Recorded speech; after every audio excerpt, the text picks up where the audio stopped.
Hello, my name is Ann Lawrence and I'm the 7th grade CTL. You are watching the 7th grade Science Unit 3 virtual preview. This unit is all about the human organ systems and the levels of organization. Let's start off with a scenario. What is wrong with Carol? Carol came into the emergency room of the hospital late one night last week complaining of multiple symptoms. She was experiencing blurry vision, excessive thirst, being irritable, numbness in her hands and feet, and feeling tired. The doctors took a urine test, an x-ray, and a blood test. Okay, so the first thing I'm thinking to myself is blurry vision. I know that has to do with the nervous system because vision is a part of our sensory nerves. Excessive thirst and being irritable. I'm not sure what that's about, maybe not getting enough nutrients. Numbness in your hands and feet, that indicates some kind of issue with the nervous system as well, and feeling tired, again, not getting enough energy for some reason. There are three options for what Carol might have. We have congestive heart failure. This occurs when the heart is not beating effectively, causing extra water to leak out of your blood and collect in different parts of your body. This causes severe swelling and eventually death. I didn't notice anything revolving around swelling in Carol's symptoms, so I don't think it's congestive heart failure. Next option is high blood pressure. This occurs when the force of the blood against the artery walls is too high. This disease often does not cause symptoms, however, it leads to more severe problems, including a heart attack and stroke. This one says it doesn't cause any symptoms, so that leads me to believe that this is not the situation that Carol is experiencing. So I don't think high blood pressure is the correct answer either. Next option is type 2 diabetes. This occurs when our body doesn't make enough of the hormone insulin that breaks down the sugar in our blood. Patients with diabetes often have problems with vision, circulation, nerve pain, and eventually all system failure. Now, I think that this is the right one. And the reason I think that is earlier I had talked about the nervous system and not getting enough nutrients. And if we notice here, we're not getting the nutrients from the sugar in our blood that we need because we can't break down that sugar. And it says it causes nerve pain and all system failure, which indicates all of the other symptoms. So my best guess is that Carol should be diagnosed with type 2 diabetes. All in all, these kind of situations are what students need to be able to reason through and be able to connect to the learnings that they make in this unit. I started off with this situation in particular because it's pretty stereotypical of what they can expect to see throughout the unit. Let's talk about the agenda for Unit 2. We're going to go over the priorities for CA number 2. You should be starting the human organ system unit after CA1, so we're going to focus on CA2. I'm going to go over the order of objectives in the unit plan. Again, go through some misconceptions that students experience during this unit. I'm going to explain the project. I'm going to talk about all of the experiments. There are a lot in this particular unit, and then again go over the end goals. Let's talk about CA number 2. So I'm going to start with the question over here. We have a situation where we're actually talking about organelles, but we're talking about organelles and human organ systems at the same time. So anytime during this unit that you can connect organelles, our previous unit, to this unit with human organ systems, that's a good thing because some of our questions relate the two together as far as what organelle you'll have in high density in particular cells. For instance, cardiac or muscle cells are going to have a lot of mitochondria because they need lots of energy to do their particular function. Other organelles will need extra lysosomes because they have to get rid of a lot of trash. Over here, we have an example of an organism that has a similar similar organ system as a human, except for students need to recognize different parts of the other organism's system that's different from ours, and then how that relates to chemical and mechanical or physical digestion. So students need to know over here relating to cells and human organ systems. Over here they need to be able to look at other organisms' organ systems and compare it to their own. Excuse me, I messed up. Next to that, a student preparing for a test in human anatomy study terms on a list below. They need to be able to identify levels of organization in a situation. They're usually not just as easy as a whole bunch of cells makes up a what. It's usually within a situation. They need to identify a function rather than just a true statement. So for instance, smooth muscular tube connects the mouth to the stomach. Well, that may be true, but it's not the function. So students need to make sure that they understand the true meaning of the word function and not pass over that information when they're reading it in a question. Down here we have a situation kind of like I started off with in this video, a situation where someone is having some kind of malfunction or illness, and students need to recognize what organ systems are responsible. Again, over here we have a little bit easier version of the physical and chemical changes that occur in digestion. So students need to be able to clearly identify what part of digestion is chemical and what part of digestion is mechanical. It really would be beneficial if students had a firm understanding of what a physical and a chemical change were before they arrive at the test. This physical and chemical changes should have been covered in 6th grade, but a lot of students forget, so don't hesitate to reteach that material. Again, in general, on the multiple choice section, they need to relate human organ systems to cells. They need to be able to look at other organisms' systems and compare it to their own. They need to identify levels of situations, identify functions of all the organ systems, pick out systems when an illness is occurring, and then make a clear difference between chemical and mechanical digestion. That being said, CA number 2 has a pretty extensive constructive response section. It starts off with a pretty easy matching section that students should be able to get if they know the basic functions of all the organ systems. It moves on to a little bit more simple questions around levels of organization, smallest to largest, and the difference between physical and chemical changes. What I think we need to focus on the most is the last 2 portions. Students have to apply some of that Unit 1 scientific method to a situation revolving around respiratory and circulatory system numbers. So this graph represents the amount of oxygen that the body can utilize over a specific amount of time. So dealing with numbers with relation to human organ systems is really beneficial for students to be successful on this constructive response section of CA number 2 that they take before they leave for winter break. They also have to read a pretty significant amount of text and analyze how the organ systems are related to it. So students need to be able to read pretty significant amounts of text and analyze them on the CA. So that's something that needs to happen throughout the unit as well. Let's talk about the unit plan. So in general, our statement of inquiry here is physical health is dependent upon the interaction of parts that make up the human form. Similar to how cells was about parts making a whole, human organ systems is very similar, and that the interaction between all the parts of the body have to be in perfect alignment in order for a human being to be successful and healthy. Physical health is just vastly important in all aspects of life. You can't really do anything else if your physical needs are not met. So it's important for students to make this connection across domains. Again, they'll be assessed in 2 different ways. There is an MYP assessment uploaded to Blackboard as well as a project. So this project is one of my favorite projects that we do all year. Students last year really got into it, and I think your students will if you haven't done this project in the past. What I have students do is research a particular disease, and we'll go over this later. In more detail later. They're going to research a specific disease and then embody a character that has this disease or illness. On the presentation day, they're literally going to act like the patients, and then other students will act as the doctors, kind of recording information about the patient in a sort of mock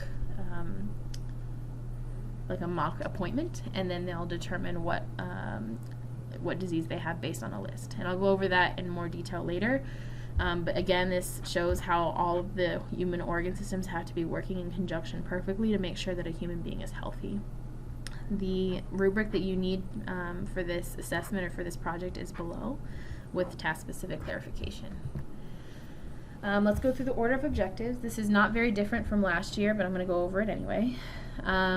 We start off with a level of organization so we can build students up from cells to organ systems and organisms.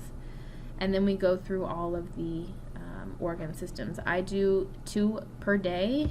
You could definitely stretch that out. You could probably spend an entire unit on just one organ system. However, since we don't have that kind of time, I choose to do 2 at a time, and I chose them, or I paired them based on which ones they work with most exclusively. So we start off with the most important, the things that control everything else, is the nervous and endocrine system.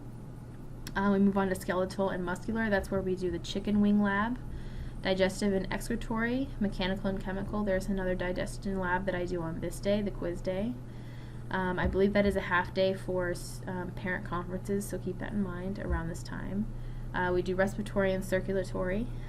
I made a resource that looks similar to the CA constructive response, so students can practice that on this day. Integumentary and immune, and then we do a frog dissection. We do the research part of the project, the appointment day of the project, take an assessment, and then I inserted kind of an extension here because I wanted students to have a couple of more hands-on activities, so I ordered 50 cow eyeballs, so we're going to learn a bit more about vision on this day and reading through text. This day is supposed to simultaneously be a hands-on experiment for students to get really comfortable with dissections, as well as them practicing reading larger pieces of text in order to prepare for CA number 2. Lesson 13 is the reproductive system. It's usually the very last lesson right before Thanksgiving break. I like to let them go home with a lot of new information to talk about at the Thanksgiving dinner table. And then I always plan a field trip because we end on an A day right before Thanksgiving. However, you might just do an extension, or maybe that you do kind of a makeup or a catch-up day that day. Okay. One thing I will say, since I'm on this order of objectives, is the more you can spiral in previous or connect organ systems across the unit is important. So if you're on the integumentary and immune system, it's super important to recognize that the immune system really doesn't work unless it's receiving the hormones it needs to build white blood cells, for instance. So as much as you can, make sure that you connect all the organ systems together. Let's go through some misconceptions. First, let me say that students will have an enormous amount of questions. This unit is probably the most easy to relate to, so students end up, or at least they have in my experience, very, very comfortable asking all sorts of questions, whether it be inappropriate or not, so make sure that you're prepared for that. Again, there's a ton of vocabulary in this unit, just like there was for cells, so recall practice is incredibly important. Students frequently get endocrine and excretory confused because they both start with an E, so maybe an anchor chart would help students recognize the difference between those two. Students also think that digestion or the digestive system's purpose is to release solid waste, and they kind of forget the whole purpose of eating is to gain nutrients for energy. So make a special point not to focus too much on the release of waste, but more on this on the nutrients and energy building from that process. Reading comprehension of diagnosis situations. Sometimes students miss problems because they don't understand all of the technical language used in diagnosis situations. So earlier when I gave you the example of Carol experiencing some symptoms, sometimes students don't even know what the word symptom is. So it's important that you kind of go over a couple of medical terms so that when students when students read all of these situations in their CA or in practice problems or during that project, they're not confused by words like symptom or illness or disease or disorder. A lot of those words can trip students up. And then lastly, I wanted to talk about reproduction. It's important to note that students will come into that particular lesson with all sorts of falsehoods that they truly believe. You will receive lots and lots of questions about things that you have never even pondered in your life. So make sure that you're prepared and have a system for how students ask questions on this day. And also be sure that what you're saying is all scientific so that you don't run into any legal issues. Okay, let's go through the Unit 3 project in a little more depth. In this project, you will assume two roles. First, you will act as a sick patient with various symptoms. Second, you will act as a world-class doctor who uses knowledge of the body systems to diagnose patients from a list of possible diseases and issues. On presentation day, each student will come prepared to act as a patient with a specific disease. When interacting with the doctor, patients will be able to describe their symptoms and their history. When students act as the doctor, they will be able to identify the main body system that is malfunctioning and then choose the correct disease from a list. So basically, students will on one day, research everything they need to know about themselves to act out their disease. On presentation day, they'll spend half of the class acting like that patient, and the other half of the class acting like a doctor diagnosing other patients. What I usually do is I have lab tables, so what I do is I cover the lab tables with paper to make them look like a doctor's office, and I get patient robes so that it's really easy for me to differentiate between the doctors and the patients during the class period. Also, they really enjoy dressing up, and they get into it more than you would anticipate when they have the doctors and patient robes. Here's a list of all of the medical issues that I chose for students to exemplify. A lot of them, or some of them, can be kind of sensitive. For instance, like cancer can get people kind of feeling a little nervous when they want to portray these. And you can certainly change these or add to them or delete some. This is just what I came up with. I might change them myself as well, depending on this new class that it comes in. This is what the research page looks like. I assign them a diagnosis. I use I use Mayo Clinic for all this information. They can use other sources as long as they note them.